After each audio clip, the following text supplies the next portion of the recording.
Of us here, but rather than us presume that we know best, this is where we engage and we want to hear not just from you but other people that we're listening to. Yeah, but you want to hear, then why don't you take our advice and put it into action? Yeah. I mean, we take it very, very seriously, but we're making sure that these are notes are taken so we can ponder on that.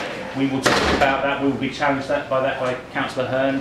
Councillor Waters will be challenging us as well. So lots of questions get asked, and believe me, if there are other ways of doing this, then please let me know and we'll consider them. So I just want to ask, because I've got two questions. Right. The first one is that you're saying that you actually don't know anything. You don't have an idea of what you're actually planning to do, but you're making a decision. You're coming together to decide on the budget on the 10th of February.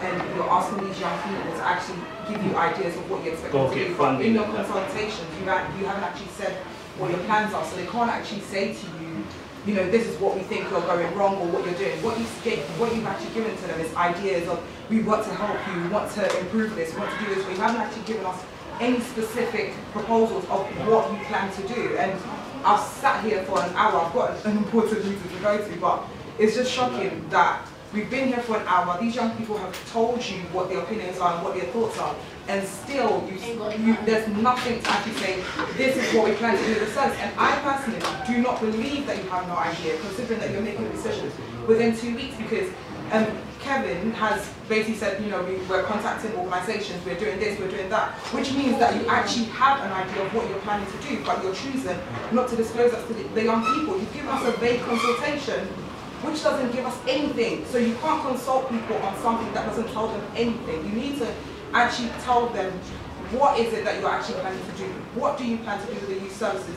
A lot of young people have asked questions here, and I don't think any of them have actually been answered. It's like a political sort of runaround of, this is what we want to do, we want to help you, we want to listen to you. But what are you listening to them on? What points have been raised for them to actually be able to voice an opinion on? Nothing's been done.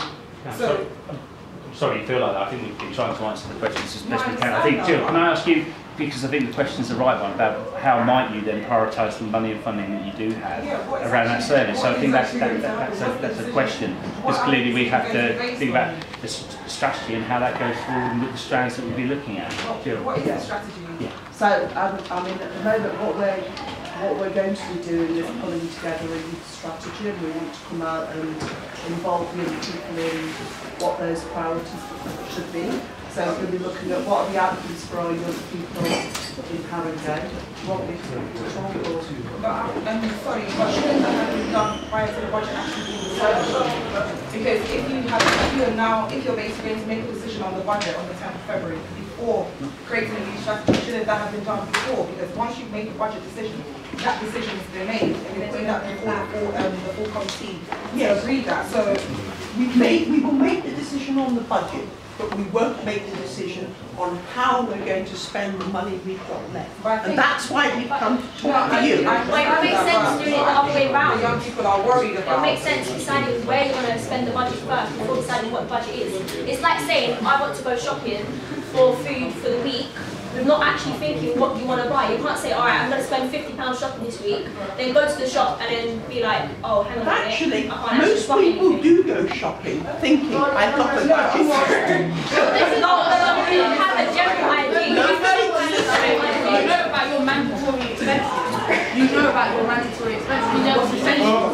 Before you go there, you have an idea of what you're going to spend. No, you're not going to buy it. We have set out that we have to reduce, we have to reduce our budget. So that's what we know. We understand that, but you just don't understand how you're saying, okay, we're going to be spending this much, we're going to be cutting it by this much, We're spending less here and everything else, when you don't actually know why and what you want to spend that less amount of money on. You're saying we're cutting this budget here, but you're now saying you're not sure what you want to do with that budget. You're saying you want so much budget is going to be cut, but you don't know what you want to do with it. No, and I think that's what Jill was trying to share, that there are some key priorities, key themes that are running through there. We haven't got the pot that we've got, but what we are trying to target is careers, young people who are not in education and need to have training, thinking about the health and wellbeing strategy around keeping young people healthy, working directly with schools. So, for example, talking Yeah, but you're to combining all those things that you're thinking of spending separate amounts of budget on. You're combining all those things, and they're already all here. And you're thinking of making cuts here for things that are already here. You're going to leave us with like 3%, like I said earlier, 3% of UPA. You cannot expect us to continue running what is already here about lowering needs and everything else, creating more job opportunities and everything else, which is already here with 3% of a running youth club. And we're looking wider than here. What we've said is that we are here to protect that. We haven't come here to say that we're cutting Bruce Grove Youth Centre at all. It'll be about how we can enhance and use the space. As one of your friends has said, this is a building that's open during the day, it's vacant during the day. How might we use it to capitalise on some of those strands, those important areas? And what I was trying to say was, put that aside.